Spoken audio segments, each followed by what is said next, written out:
For today's video, so wala man may sudan ani guys, so mo automatic guys papa nagkuha daig manok niya ilan ang gisugdan og kuha ng manok guys kay para maluto na dayon guys kay lagi gipanggutom na jud mi guys. So mo na gihugasan na sa kumbana guys, so gilapuan na gid na niya ug iyan ang gihimulbulan guys. Musyaro gilimpyuhan jud na niya ayo guys kay may nang lami kay ni kaon guys. Lami jud kay ning sabaw ani guys kay Bisayang manok guys, so lami kayo ni guys, mao jud ni favorite sa tanan guys no. Char lang pero tinuod na guys.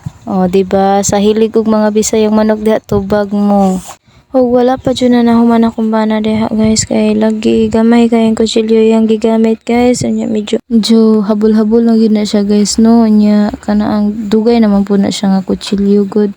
So munang narag guys. Hapit na dyan siya mahuman guys. So na guys kitak ang na guys. Naluyap pa siya guyap guys kay dugay musika. So na to.